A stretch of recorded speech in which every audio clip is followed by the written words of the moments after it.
and welcome to the Cello Doll YouTube channel. Today we're going to be covering Camille Saint-Saëns' The Swan, a beautiful, famous piece in the cello repertoire. So, as with all my repertoire, I think it's very important to know a little bit of the historical background of this piece. So I promise it's going to be a very brief introduction about the Swan, and you might learn something new about this piece you didn't before. The Swan is actually one of 14 orchestral movements of a piece by Saint-Saens called Les Carnavals des Animaux, or the Carnival of Animals. And in this piece, Saint-Saens features one instrument of the orchestra per movement, and that principal player gets to act as a soloist. Another example, the elephant features the principal double bassist. Another movement, the fossils, features mallet instruments from the percussion section. This piece travels all around the orchestra, and for the Swan, Saint-Saens chose the cello. Nowadays, this has been adapted into a concert piece that is beautifully lyrical and features the cello with a collaborative pianist. It's really worth looking at the piano part closely to see how your solo part relates to it. Throughout the piece, the cello is being accompanied by constantly flowing 16th notes. I truly think this is the bubbling waters or the waves that are being created as the Swan glides majestically. It's a very effective image that is very easy to come to mind when you hear the piece. Now, let's talk about the rhythm of constant 16th notes. You as the soloist have to pick and choose where you might want to take a little bit of time, also known as a rubato, but you can't be constantly switching the tempo on your pianist because they have to sound like a very even-tempered, flowing body of water. So if you're constantly putting on the brakes, going forward, coming back, those 16th notes are going to be very difficult for your pianist. You want to start with a core fundamental tempo, and then you would discuss with your pianist a few spots where you might want to take some time or push forward as the soloist. But you can't do it all over and have a happy pianist at the same time. Next, we're going to look at the form of this piece and how it is structured. This is a crucial step to do because it is going to lead you to making an effective interpretation that will bring out the musical nuances Saint-Saëns already has for us in this piece. And also, while we're talking about the form, let's make note of that tenor clef right there that is going to be following us throughout the whole piece. And if you're just getting into tenor clef and you want some more information about it, strategies for reading in tenor clef, well, Shelly and I have a video on that right here, and we would be thrilled to help you out. So, this piece is in 6/4 with a pretty slow pulse. And as a result, phrases are a little shorter than the typical 8+ bar phrases we're used to seeing in music. Most of the Swan can be broken up into 4-bar phrases that are either conversing with one another or replicating each other with a subtle change. So let's start from the top and identify where those are. The first bar is an introduction, a solo bar for the piano to set the atmosphere. Then we start our series of 4-bar phrases. So the first 2 bars of the cello entrance, we have a lyrical statement. And then after that, we have this scale going up into a glorious leap of a high resonant note. These 2 ideas are pretty different. So you can think of these as a question, an answer within a phrase, or a comment and response within a phrase. But we have 2 pretty individual ideas here, creating a whole phrase.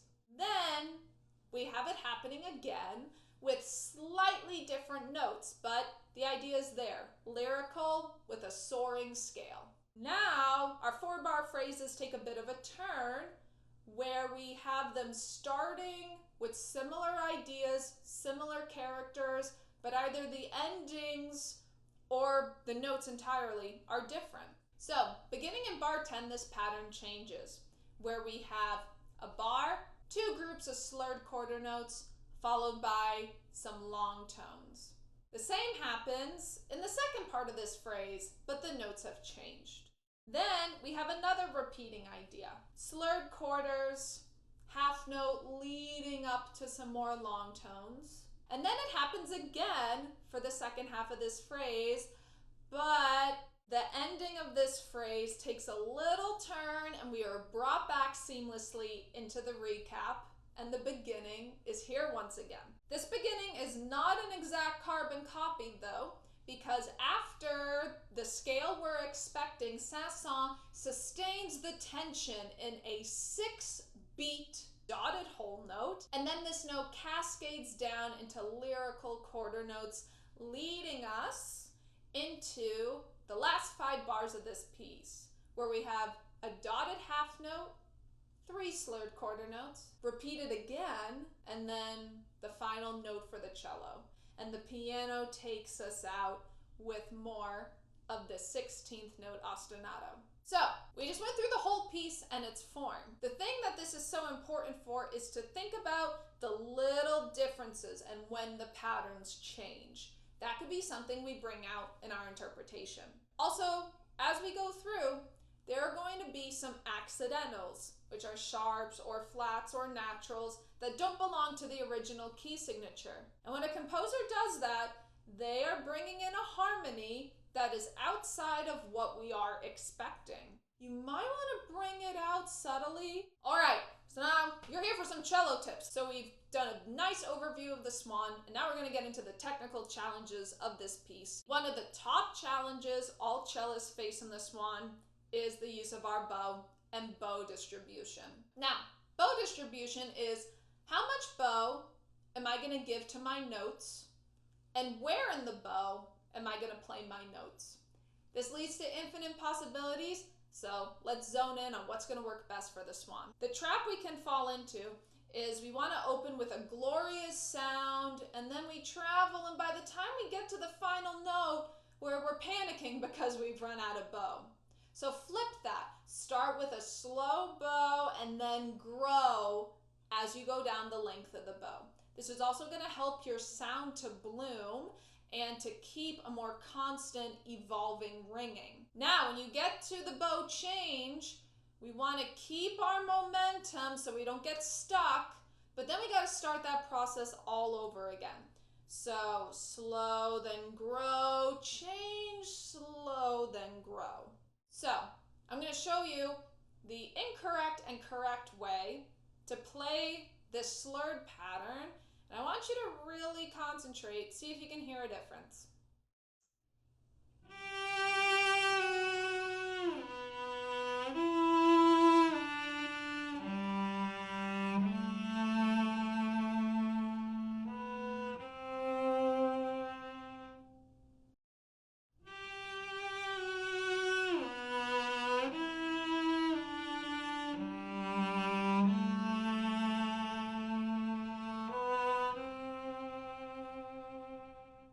So, slow and grow also deals with our bow speed. You notice for the slow part, that's self-explanatory. We're using a slow bow speed, and then as we grow, we draw the bow at a faster length. Slow then speedy or slow then grow, whatever helps you to remember, that's going to be an effective strategy for those slurred quarter notes. Slow and grow is also great for building crescendos, something that we want to do for those ascending eighth note scales that go up to a flourishing top note. So to really make that bloom, we can start in the middle of our bow for the scale, do a slow and grow strategy to really propel the ringing of our instrument and increase our sound.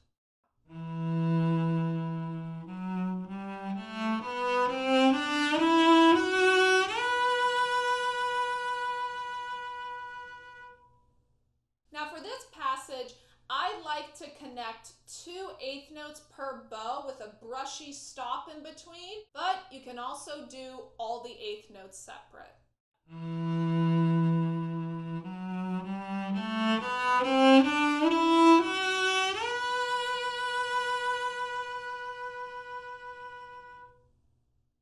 It's up to you, but but if you want to do separate eighth notes, make sure you hook the last two so your long note can be on a down bow. So an exercise we can do is to vocalize our bowing goals aloud as we are playing. This will give us a great reminder, enforce correct muscle memory, and will hold us accountable and committed to our bowing choreography. So I'm going to start towards the frog so I can have plenty of room on my first bow. I'm going to start slow and then grow to the change. Slow. Go, go, go, go, go. Save for the eighth note. Calmly to the frog. I want to go to the middle. Shh, shh, more, more. Up.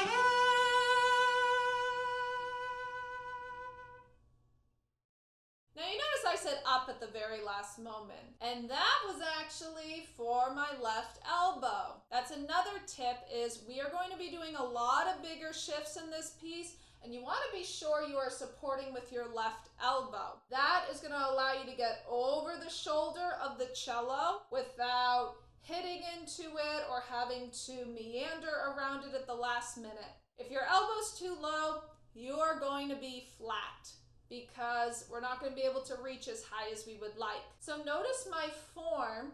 Find your high B. Let's find a good elbow height.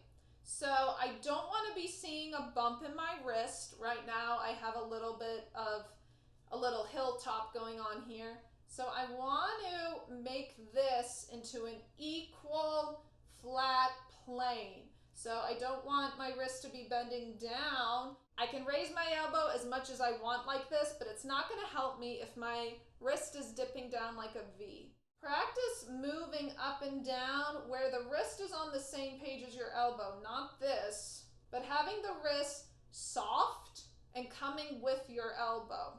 And that's going to be your goal when you play these scales that shift up into a higher long tone. You want to kind of memorize this shape and prepare for it on the way up.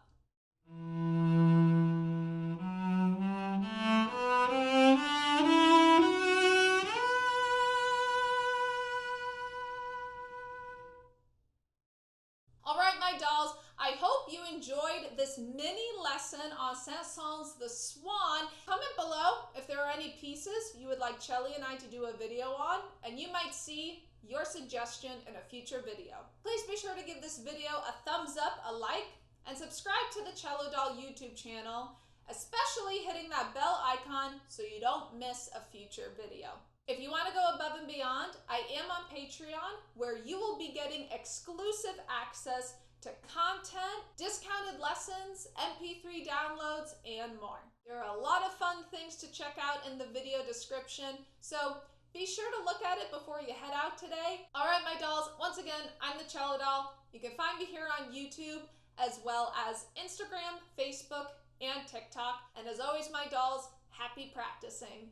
Bye!